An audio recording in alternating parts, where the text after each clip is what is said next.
It's 11:34. Okay, we'll start the training here in about 5 minutes. Yeah, Lisa, just let me know when you're ready for it and I'll click play. Well, there's a bunch of people in line, so I'm gonna Right. let them get through the line and then we'll. Sorry. I've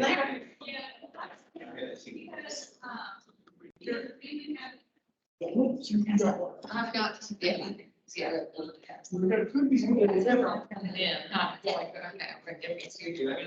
Yes.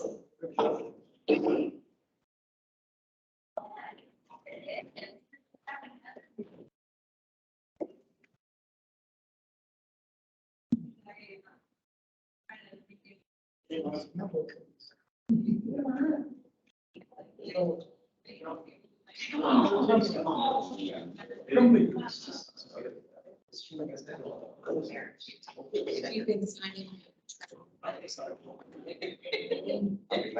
You'll make it here. Matter, you're not I'll gonna, sign right in right now. Yeah. we'll tell you if you get green in between T. Oh, wow. All right.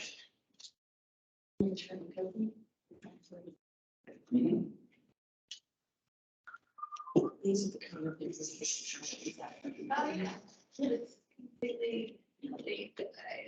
This is my name on the salary.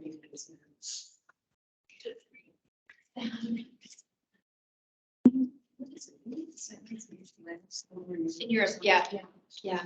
I don't like that model. So how's everybody doing? Yeah, okay.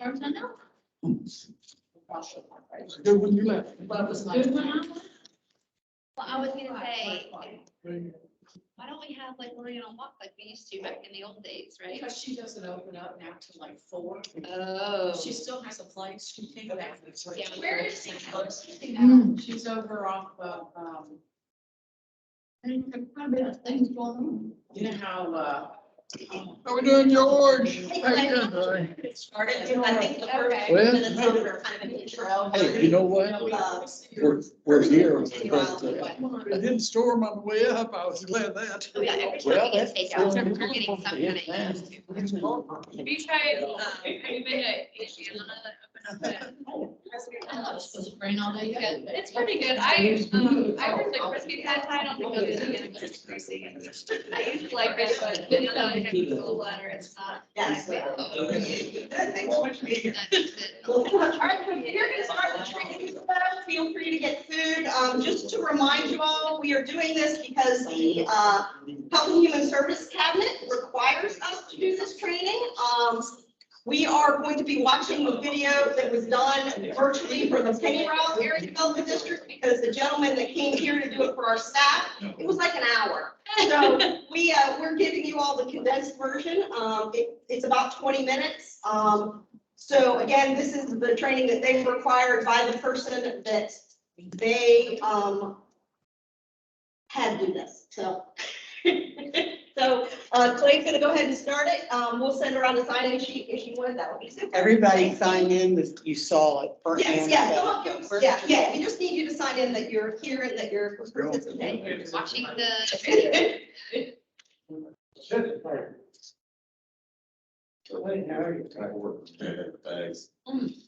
All right, everybody, if you could please let me know if you can hear this. We hear you, we sort of hear you, but not the. We have a wow. Not too loud, Jim. Gotta talk over it. Yeah, you won't have to go over too. You don't want to sit? No, I have to support the man. You know what I think? Hey, Clay, we're not hearing the video. We live the world.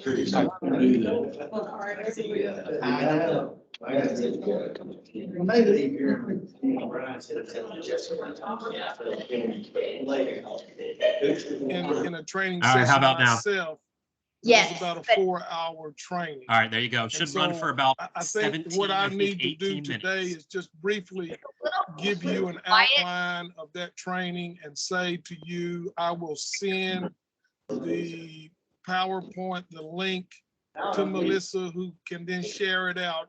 And if you have any further interest in what I have to say, you can look at the information that I send. So the introduction speaks for itself. I have 3 or 4 different jobs, and from all that you heard, the one thing that I need you to understand is first and foremost, I'm a child of God. And you will hear in my brief presentation with you over the next few minutes that in my voice, that in my presentation, this subject matter, justice and equity, you know, it's not a new topic. You know, the media wants to make it into something that is new. You know, justice and equity goes back to the beginning of time. As a matter of fact, you know, social justice and equity was something that was important even back when the Israelites were being bought out of Egypt, out of bondage in Egypt.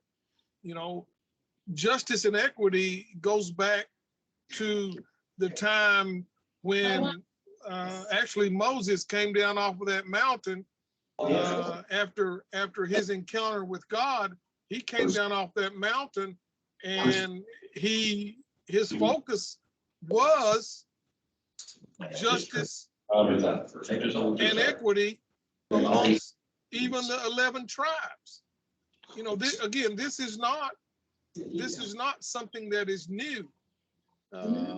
You know, God gave Moses some instructions, and he basically said to the tribe leaders, go out and find officials and judges that can actually be mediators in the various issues in the various tribes.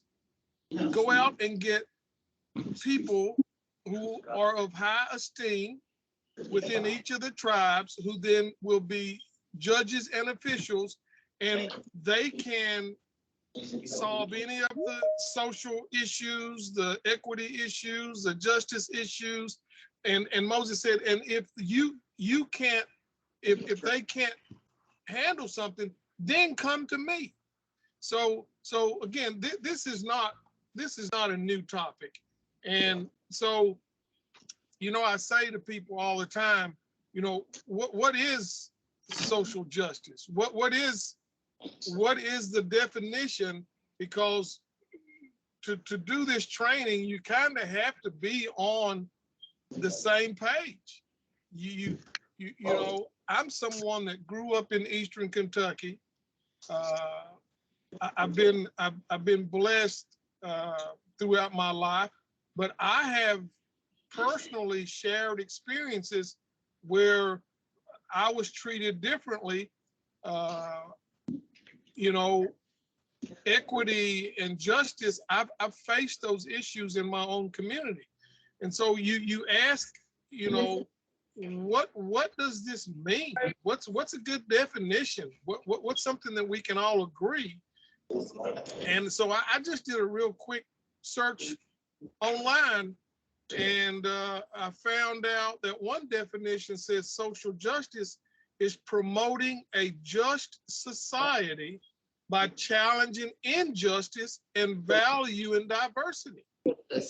Now, I grew up in Hazard, Kentucky, Eastern Kentucky, lived most of my life here. There wasn't a lot of diversity in my community growing up. I went on to attend Berea College, where I was really, at that point, exposed to what diversity really means, what diversity really is. And so, again, if you look at that term and see that it is promoting a just society by challenging injustice and valuing diversity. And now on one hand, that looks fine and sounds fine, but looking a little deeper, it is rather vague and can lead to many different conclusions about what social justice really looks like. You know, social justice is the view that everyone deserves equal economic, political, and social rights and opportunities. Now, I sat as a community representative on the board of the Kentucky River Area Development District. And as a community representative to the board, I'm very familiar with what the NKADD organizations are charged with doing. And it's critical, it's very important work. And I can see why this training could be very important. Let me say, I'm not here to judge anyone. I'm not here to change anyone's mind about how they see justice and equity. I'm just here to provide you with a really brief, a little 10-minute synopsis of another mindset. And my mindset is one of spiritual conviction. It's not a worldly view. It's a biblical worldview as I see these things that I'm talking with you about. It's coming from a biblical worldview. So what's the difference between equality and equity? This is important. I work in the school system and I see how students are treated differently based on different criteria. So equity means each individual or group of people is given the same resource or opportunity. Now that's equality. Equity recognizes that each person has different circumstances and allocates the same resources and opportunities needed to reach an equal outcome. So equity, when we talk about equity, we have to take into consideration some individuals or groups of individuals actually need more resources to allow them to get to the level of an equal outcome. So again, these are all terms that I would spend a lot of time on in a real training. And so my question would be, as we run close to our time limit, my question would be, what's the best definition for equity and social justice? And what I want to submit to you is that it's not necessarily the best definition that we should be focused on. What I'm asking today for you to focus on this afternoon is your personal view on how we see equity and justice in the world we live in today, in the positions that you are in as public officials, as those who were elected by your citizenry, those of you who have been appointed in these positions. You know, what I want to say is how is your worldview as it relates to equity and social justice? You know, that's between you and God. I'm not here to judge you. But this is a very important topic.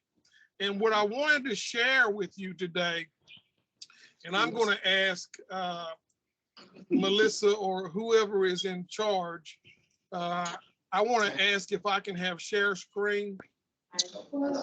Can I get someone to share screen? Oh, all right. Let me know when I have. Share. You can share your screen. Okay, thank you. Can everybody see the groundwater? Well, let me do my part here. Yeah, we're here. And then Host disabled participant screen sharing. I would have sure I should pay attention to turn the chair around. I just need to find a sheet. You should be good to go now.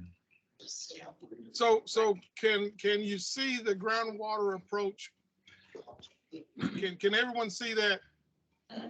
Okay, great. So the report that is a white paper that was used in a 4-hour training that I participated in is called the groundwater approach.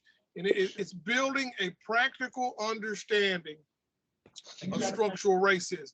And in this introduction, it offers a reason for this study that was put together by the Racial Equity Institute, which is out of North Carolina, South Carolina, and some of the writers from all over the Southeast.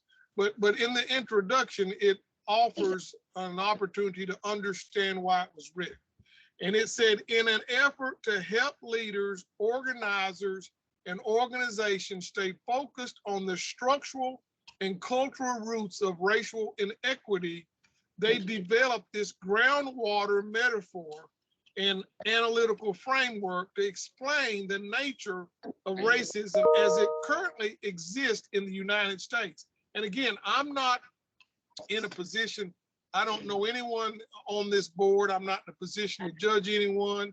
That's not my reason for being here with you today.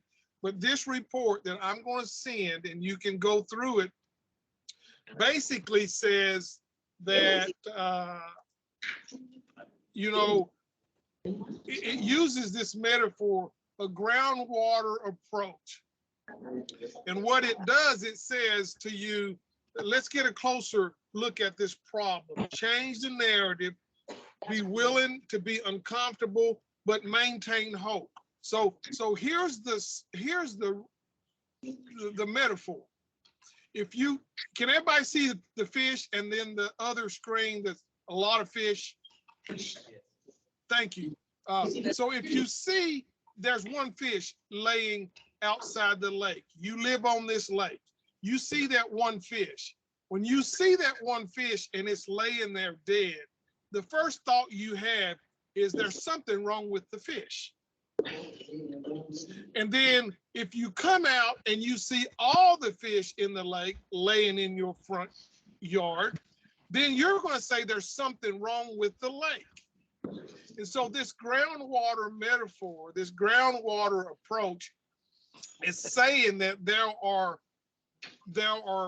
many of the institutions that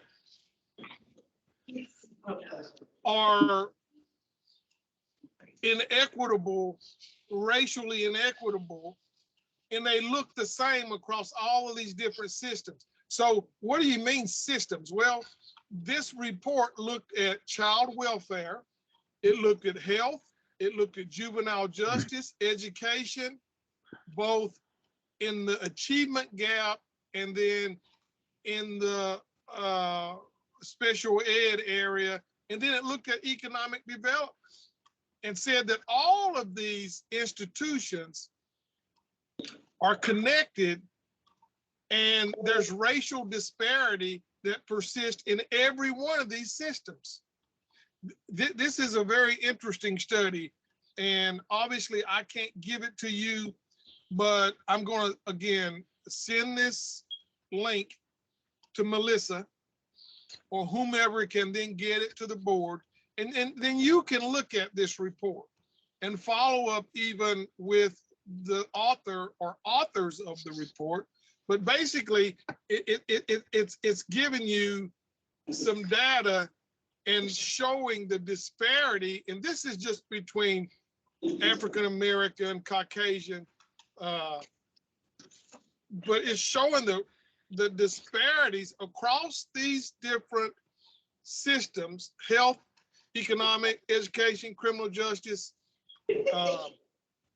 And what I'm interested in you seeing just briefly as I go through these is the dramatic difference in the measure for prosperity across Black and white people.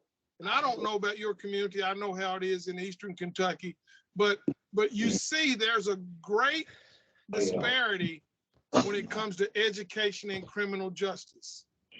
And I was very happy to hear some things that you're doing with youth in your communities, because I work with youth in my community. But this is across the board. This is in North Carolina. This is in Indiana. Again, these huge disparities between education and juvenile justice. This is in Texas. It seems like health is the leading disparity between Black and white in Texas. And on and on. Again, education and criminal justice in Massachusetts. So you'll get a chance to see this report. And it's my hope that you will find it interesting. And again, I'll end with this. Racial inequity looks the same across all of those systems that we talked about. African Americans are 2.3 times more likely to experience infant death. They're 1.9 times more likely to die of diabetes. This is the health end of it. Education, 1.5 times more likely to be below proficient. Suspended in K-12, 3.7 times more. And then down here at the bottom where it talks about business, 5.2 times more likely to be denied a loan. That's the SBA loan. 1.7 times more likely to own a home through an SBA loan. I think what this report just shows is there are still a lot of inequity in our systems across the United States of America. And again, someone that has shared experiences that I wish I could share with you because I don't have time. I do appreciate the time that you've given me just to give you a tip of this, and maybe your thinking might be changed, and maybe it won't be. That's not up to me. We all are going to have to answer at some time for the positions that we've been placed in, and I just want to challenge the board to remember those who are less fortunate, those that have been left out of the economic development in our communities, and those who are trying to be pulled up by these systems to just to do all we can to bring all of our citizenry along, all the communities in our service areas, try to bring them all along and try to help everyone to have a better life. And so, again, I don't know if Melissa's on here, but thank you, board, for allowing me to share with you some thoughts. And I would like to, if ever given an opportunity, come back and meet with you in person, or just have another opportunity to engage with you. So thank you again for allowing me to be here.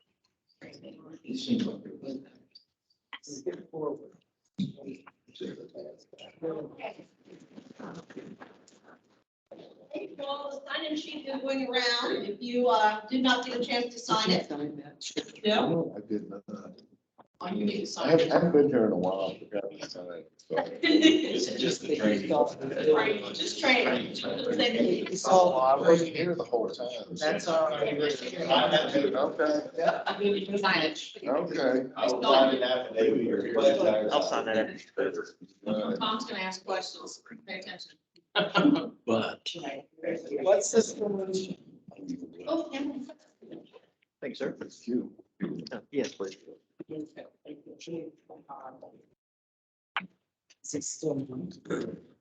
Judge feels here. Oh, yeah. We're good. Yeah. That's Judge. Oh, we saved a seat for you way out here.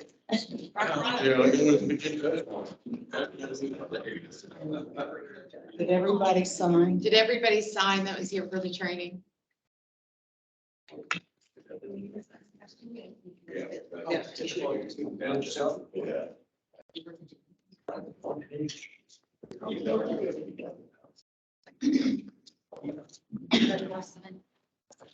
Dave needs to sign it.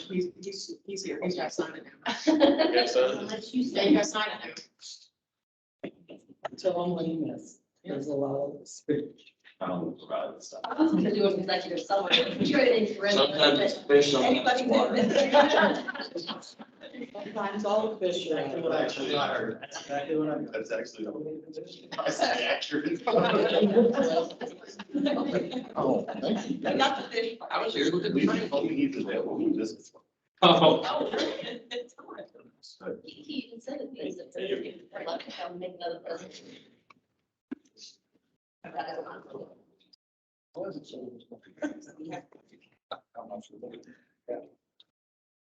Well, we can.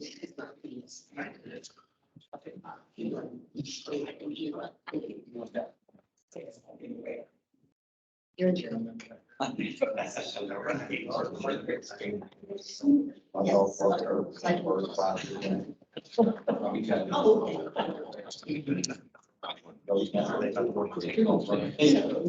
mean, it's here to say.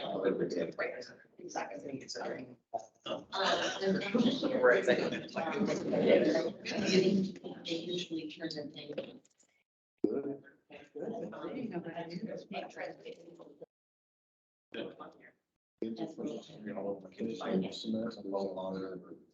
All this is out of school.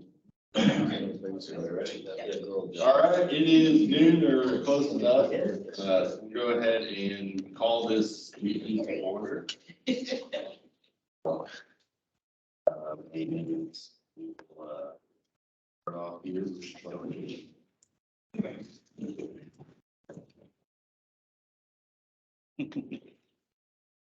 Allegiance to the flag of the United States of America and to the republic for which it stands, one nation, under God, indivisible, with liberty and justice for all.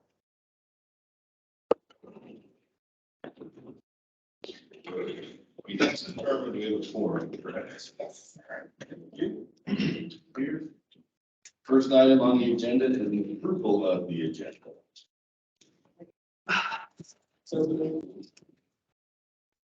Would you have any seconds? Any questions, comments, additions? I'll call a question. All in favor? Any opposed? Motion carried. Next item for your consideration is approval of the minutes from the March Board of Directors meeting. Chance to review this, would entertain a motion for approval. So moved. With a second, by majority, any additional questions, conversation? Hearing none, call the question. All in favor? Aye. Any opposed? Motion carries. Thank you. Now into the administrative section of our meeting, and Steve Webb will have financial reports. Steve, it's all you.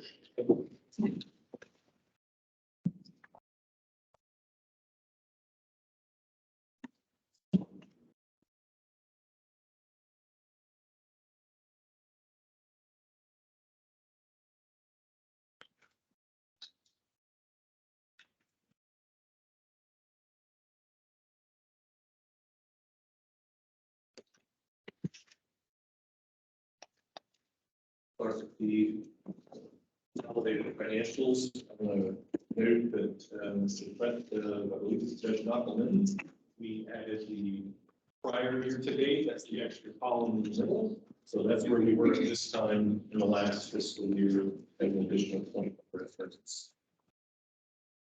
We here because frankly, not a lot has changed since the last month. Federal state revenues are ahead of tax volume. Behind, you can see we're moving up from the umbrella. And commodities is down, it's been up and down quite a bit. That's where we've gotten the most variance in revenue. That's because there are two really different factors that affect that. One is obviously volume and the other is what we call mix. If we get more cases of meat versus vegetable, those have higher book values. So that's why we see these move around so much. On the expense side, personnel is a bit behind pace due to turnover. We have started having a bit more turnover again, so that's why that's driving down versus budget and actually versus prior year. For employer paid benefits, we're at just under 53% of salary for all the employer paid benefits compared to 49% last year, which is just the difference in CSRS. Drastically greatly reduced, but you certainly see more than double what it was at this point last year. So we're getting back out there. Operating expenses are on target with budget in the prior year. The rest of those, again, really the same variances and reasons that they've been for several months now. Our unrestricted surplus at this point, the majority of that surplus is of course restricted for purpose, about $500,000 is on pace with our budget for the year.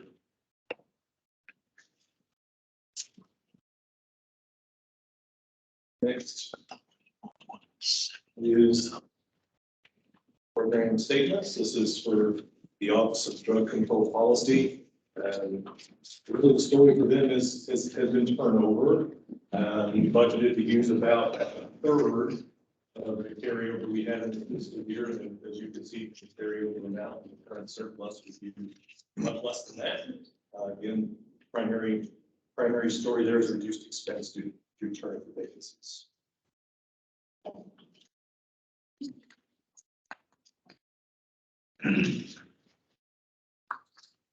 Next report is human services and case management.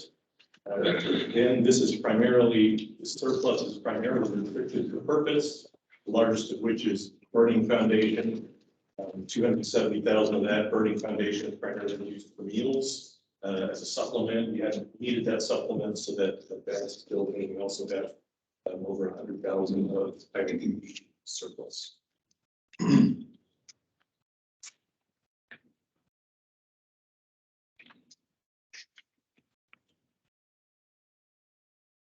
Next statement is for workforce.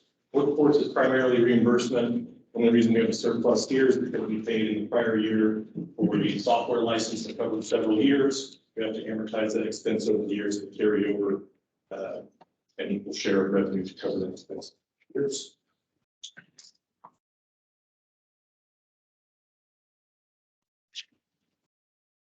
Next is development services and public administration. So we have the largest surplus, which is a number of things.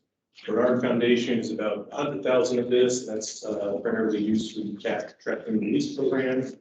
200,000 from CDPG admin, as that program is kind of bled across fiscal years. 500,000 for the RLF program, split between the legacy program.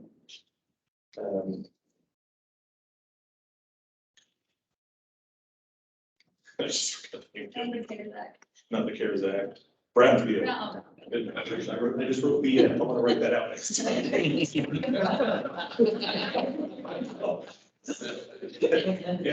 225,000 represents our commodities on hand. I think a lot of you have been out to the warehouse. All that stuff on the shelf has a book value. If you add all those up, it's more than what our surplus is and then the other gap. It's just timing variant, particularly with public admin. We do draws quarterly and less often for those. That is the story of our financials. Thank you, Steve. I don't have a question, but just want to say thanks for all your work on those. As a guy who used to be able to do math, I appreciate all the math that you do. And we're lucky that you're here. So, if there are any questions for Steve, and if not, we'll entertain a motion to accept. Make motion. Any other questions, comments? All in favor?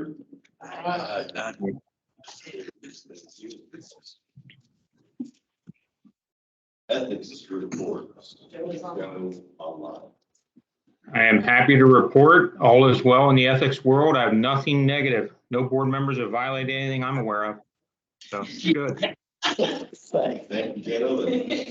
Look forward to the same reports next week. Absolutely. My streak continues. Keep it going. All right. Next item is probably of great interest. And it's the consideration for the recommendation and selection committee for the next director. As we know, Lisa is leaving around August 1st. Their search committee began their process about a couple months ago. We had a great candidate pool, including several interim candidates, which makes it difficult.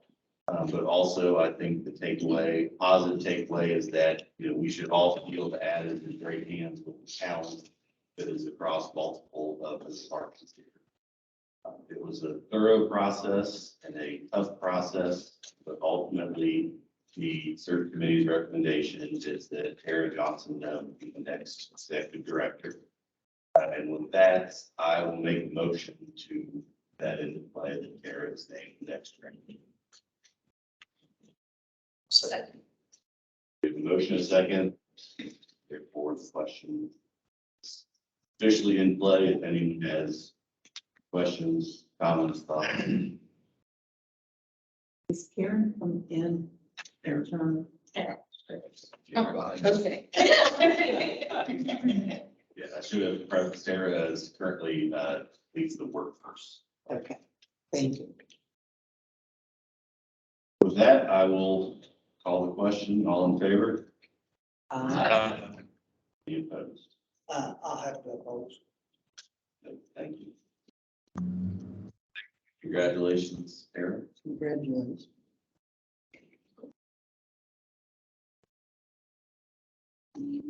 Next item for everyone's consideration is a report from the legal services. Yep. What I'd like to refer that to as the legal dream team. Lisa put together Kimberly Quinn, Joe Cottingham, and myself to review the request for proposal package that we put together. The group looked at that, made some comments and suggestions. We came up with a packet we liked, or RFP we liked. We sent it out. And Lisa, I didn't have the notes from the call that we had. I believe it was 6 total that responded.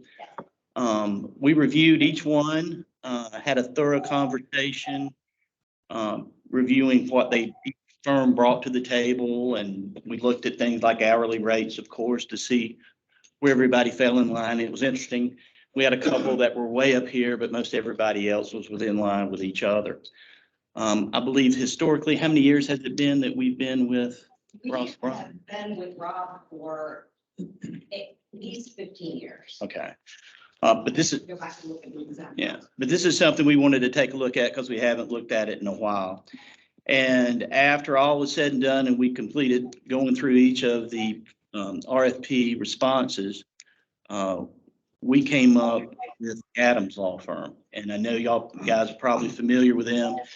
I just did a real estate closing with them last week, as a matter of fact, and I know some of the folks there, but I know that Jeff Manda has spoken to us before over some employment issues that we've had in the past in the 8 years I've been on the ad. But we felt that that was the benefit for us at this time. And that what I'd be looking for is a motion that we retain the Adams Law Firm to represent us. Second. Yeah. Yeah. Oh, they are? Yeah. And Mary Ann Stewart will be our main point of contact. Yeah. Right.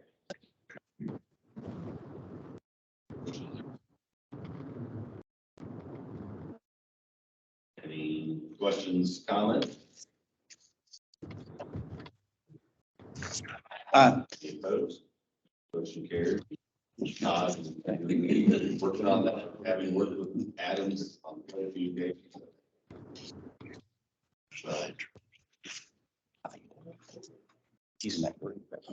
The next item on the agenda is the NKADD building security update, and Clay will give that report. I believe Clay is, he's on the screen.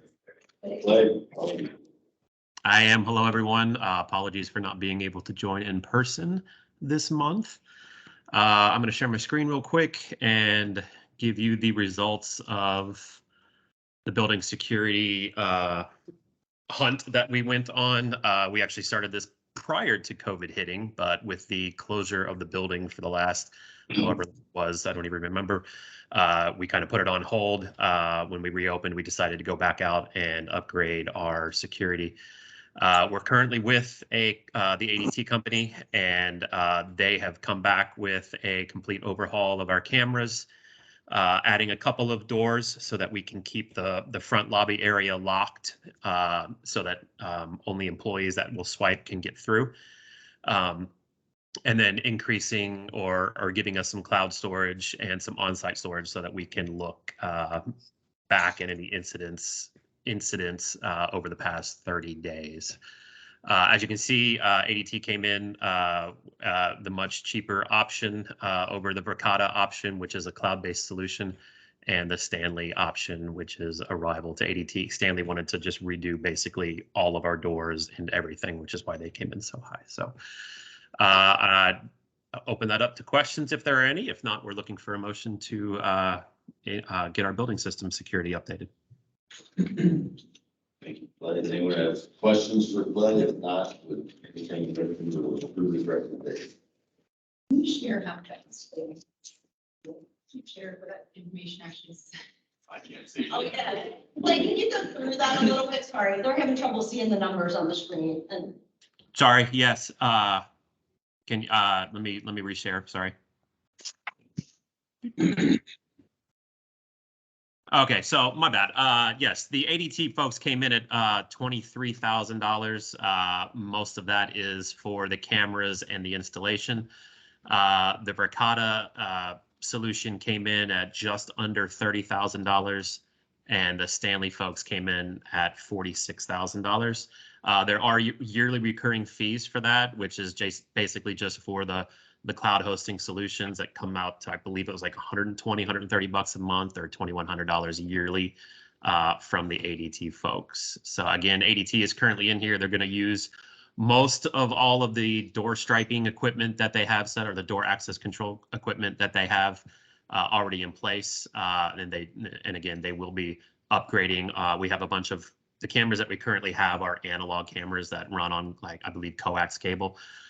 So they're going to run Cat 6 or Cat 5e networking cable and replace all of the cameras that I believe are 5 megapixel to 8 megapixel cameras, which should allow us to view license plates and that kind of information if it were necessary. So. Thank you. Now that we can all read it, does anyone have anything? Sorry about that. Not entertain it. Recommendation to approve. Second. Second. Moving second. Any other questions for Clay? Not, we'll call the question. All in favor? Any opposed? Motion carries. Thank you, Clay. Thank you all. Next, we have Megan's going to talk to us about insurance for workers' property liability. Yeah, this is gonna be riveting, so this, Still be better than the training. yeah. I'm gonna share my screen. So since our lawsuit was dismissed, we were able to go out and seek a quote from KADD for the property liability and workers' comp coverage that we currently purchase through KLC. We got a quote back from KADD that came out to about $58,458, which was pretty much in line with what we had spent this year for our coverage. However, the renewal from KLC came in this morning at $53,369, which is a reduction over what we had paid last year. That's based on our experience, which I was a little surprised by, because we did have our workers' comp mod go up due to the death by 1,000 cuts of year after year, very small claims in the workers' comp category, which, is almost worse than when you have one large one and then no other. So what we are looking at, some of the considerations that I want to share with you are that there's minor differences in the deductibles and limits for between the two policies. CAECO has lower rates in the classifications we have employees in for workers' comp, but the property and liability is higher. CAECO doesn't offer excess liability on automobiles, which we currently carry. For the transit vehicles we purchased through a federal grant for BAWAC that are leased out to BAWAC, those could be depreciated out of our inventory based on their age. And we're, kind of trying to decide whether the coverage is even necessary because BAWAC has us as an additional insured on their policy. They have adequate insurance on the vehicles. I think it's like a total of $6 million. And then there's an indemnity clause in the contract we have with them for the lease. So that could be an additional savings there. One thing that CAECO has that KLC does not have is the non-owned automobile liability coverage, which means that if a staff member or board member was traveling on ad business and was at fault for a car accident injury, the ad could be liable for that damage. We could be sued, but this would cover us in that instance. For the employee dishonesty policy, we have been purchasing a standalone fidelity bond from AIG for the WIB.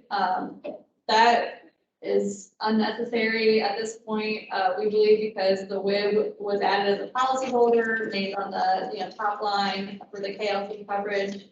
But when that happened, we never terminated the coverage with AIG. So that's about $3,000 a year that we could save there too.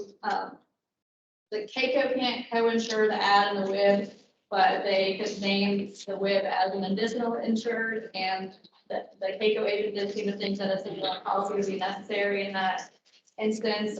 There is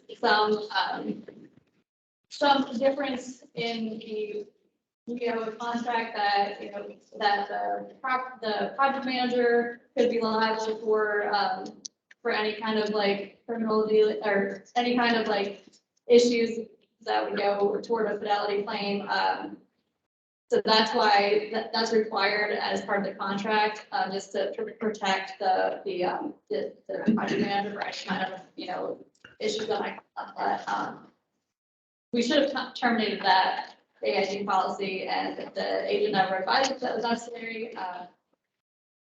So workers' comp, we carry our aging program volunteers on our workers' comp insurance. It's a very small, estimated amount of payroll, but that's to cover the people that are going into nursing homes on behalf of the aging services in case they get injured. CAECO can't do that. They recommend a volunteer accident policy, which would be about $4.40 per volunteer.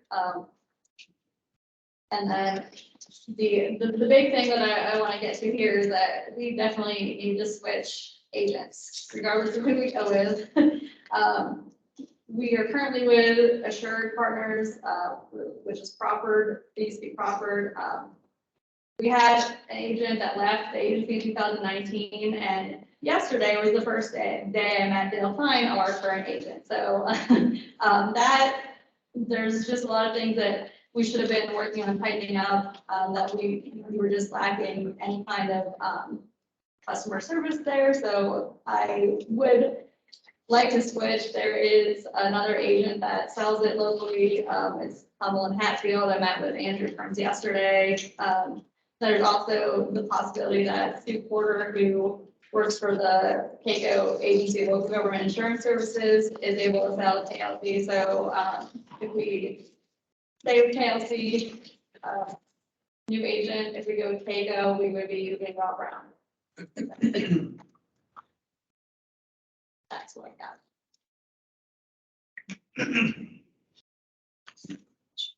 Chairman, can I ask a Sure. question? How many auto claims do we have over the last year? 0. Because that seems to be the biggest, but the bigger concern I have is cyber liability. If we had one of those, the deductible is almost as much as our annual premium. And I'm not a county guy advocating for CAECO by any stretch. I'm not. But if I'm just looking at deductibles and coverages for $5,000, you're talking about dropping to a $2,500 deductible. And you can talk to PDS, you can talk to a number of other agencies that have had cyber liability issues. That's the only thing I'd point out to the group. I mean, it's the group's call, but that thing, glares at me. The volunteer stuff for $440, that doesn't move the needle, but I would just think about that cyber liability We have an because, issue right now, the cyber issue right now. because as it stands, Sue Borders has told us the market is hardening by the minute on that. As far as who they're gonna cover, how they cover, it's getting tough, so that's the only thing I just want to point out there. I agree.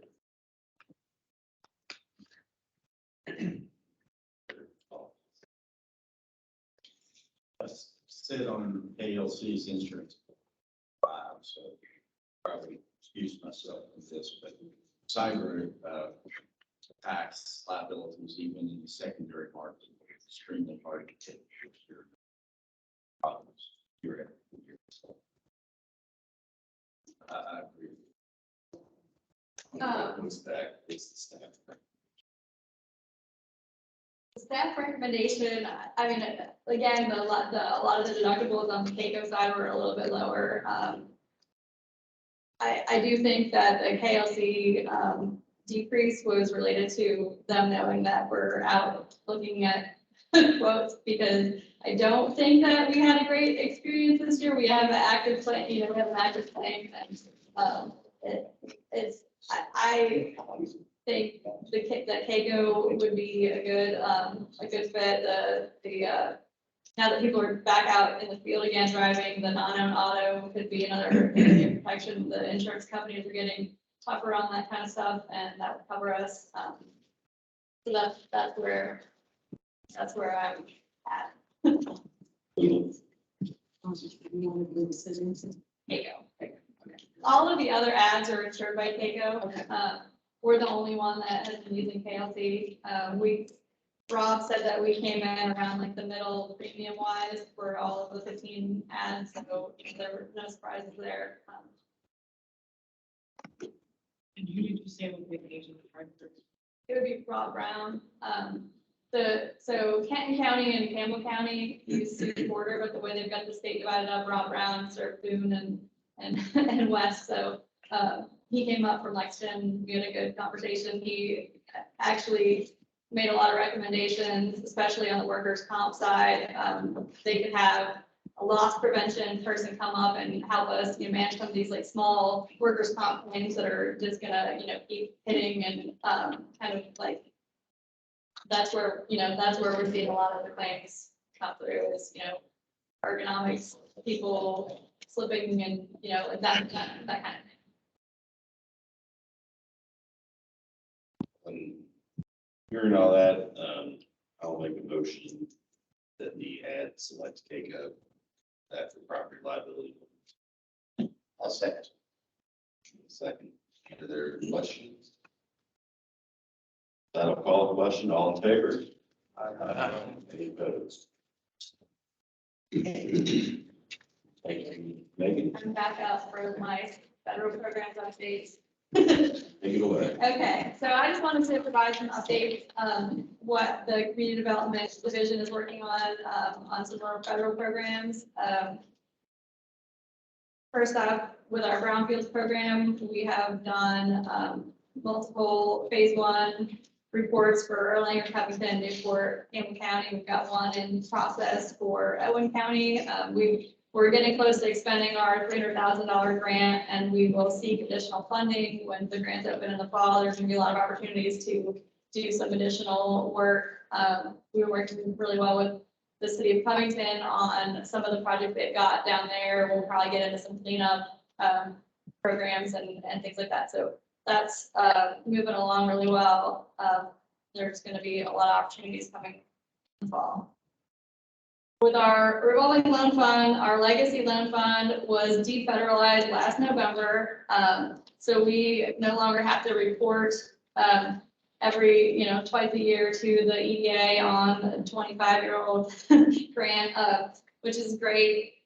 We have initiated legal action against Abruzzo for their 35-month delinquent loan. It's a restaurant that we extended some flexibility to during the pandemic, and back in the fall, the owner stopped responding to me. They are still operating, even though the restaurant is not open, their kitchen is open. And so we filed a lawsuit. It got the attention of the owner right away, which was funny because he hadn't responded to my email in 6 months after asking for financial reports and, a good faith payment. So we're working through that, because he's got some other balls in the air that he doesn't want to go to court. Trying phone calls, one just emails. Right. There's just no explanation for it. And we're actively seeking clients. I do have an application that, if, the committee recommends it, we'll bring up at the next board meeting. We, have loaned out $338,000 of our CARES Act funds. Camp Bespoke has declared bankruptcy, so we won't be probably getting, repayment on that loan. And our period of performance ends in July, so if we don't loan the rest of it out at that point, it'll just go back to Washington to be spent somewhere else. But, it did increase our capital base that's allowable for lending, so that, that's beneficial. We've invested in the community. And the other issue related to this that we'll have to work out for our legal services team is that John Plummer, who is our current loan fund attorney, is retiring. He was actually procured in 2006, I think, by Tara when she ran the program. Back when John Middleton filed run for circuit court clerk. So he does have someone taking over his practice that's been working with us on our legal issues right now, but we're gonna talk to Mary Ann to see if they can come close to what we're paying, that it's a reduced fee for doing the loan closings and all that, so that it's kind of like a community service activity for them. But if that can't work out, we will definitely put it out for proposals to get someone new, and we could end up still sticking with the lawyer that's doing it now, but we have to be open to other people. That is okay. The last thing is that we are rewriting our comprehensive economic development strategy, the SEDS. I have a survey out. This QR code will take you to the survey. It's pretty long, so you might want to sit down in a comfortable spot when you're doing it with a drink or something. But we have seen how important the SEDS is. The city of Covington was just awarded a $1.8 million EDA grant for the IRS redevelopment. And one of the things that the EDA cited in the press release was that it was included in the regional planning process. So being in the SEDS doesn't necessarily guarantee that your project will be funded, but it definitely helps. So if you want to continue to get those kind of investments in this area, we need to identify them in the SEDS. And with the amount of funding that's going to be available in the next 5 years through the infrastructure package, the more the merrier. That is what I've got.